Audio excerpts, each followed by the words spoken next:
Imaginez que votre frère ou votre sœur, pendant que vous n'êtes pas là, il rentre dans votre chambre, là, puis il brise vos objets les plus précieux, vos œuvres d'art, vos beaux dessins que vous avez faits. Il met le désordre. Il fait vraiment là, pour vous embêter quelque chose de méchant. Et puis là, quand tu reviens, tu vois ça, c'est la catastrophe. Tu es fâché. Mais au lieu de te venger, puis là, d'aller taper ton frère ou ta sœur, tu t'en vas le dire à tes parents, qui viennent voir ce que ton frère ou ta sœur a fait. Et là, ils le reprennent. Puis ils disent, tu vas faire tes excuses. Puis tout ce qu'il dit, c'est, pardon. Est-ce que vous trouvez que c'est une repentance sincère? Non?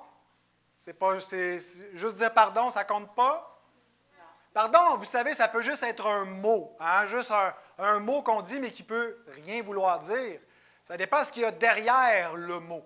Il y a une attitude qui doit accompagner la demande de pardon.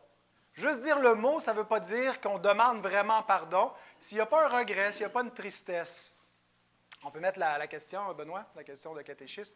La question d'aujourd'hui, c'est que signifie se repentir? Ça veut dire quoi demander pardon? Et il y a un texte de la Bible, c'est Joël 2,13. Chantal, je vois que tu as la Bible ouverte, tu veux nous le lire?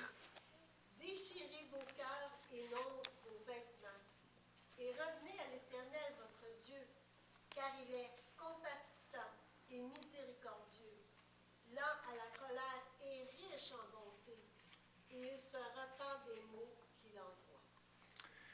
Alors, si le prophète Joël nous montre comment se repentir, ou ça veut dire quoi se repentir?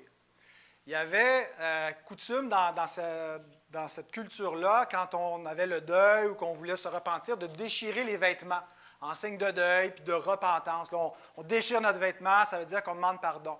Mais pour certains, ça devenait juste comme un signe extérieur qui n'était pas accompagné d'un vrai regret dans le cœur.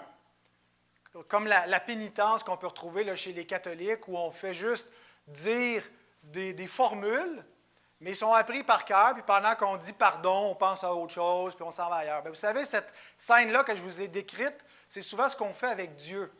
La scène où ton frère, ta sœur, qui a vraiment fait quelque chose de méchant, dit pardon, puis il s'en fout dans le fond de lui, bien, c'est souvent ce qu'on fait avec Dieu. C'est ce que beaucoup d'êtres humains font quand il n'y a pas une vraie repentance sincère qui ne consiste pas à déchirer nos vêtements ou juste quelque chose d'externe, mais Dieu dit déchire ton cœur plutôt. C'est-à-dire, c'est vraiment dans ton âme, dans ton cœur, tu dois sentir un vrai regret, une vraie tristesse pour ce que tu as fait. Et cette vraie repentance-là, on n'est pas capable de la produire de nous-mêmes. C'est Dieu qui nous la donne lorsqu'il nous conscientise à notre péché, qui nous fait réaliser qu'on a vraiment été méchant, qu'on a vraiment mal agi, et là, on a honte de ce qu'on a fait, et on a vraiment du regret, et on demande un vrai pardon à Dieu. Et c'est ce que Dieu veut voir quand il nous demande de nous repentir. Donc, la réponse à la question 63, donc, que signifie la repentance? C'est être triste à cause de son péché, le haïr et y renoncer, car il déplaît à Dieu. Il faut vraiment qu'il y ait même un effort par la suite pour renoncer au péché. Ce n'est pas juste de dire je demande pardon, mais je sais que je vais recommencer demain. C'est de dire non, à partir de maintenant, quand je me repens, je travaille à abandonner mon péché. Amen? Amen.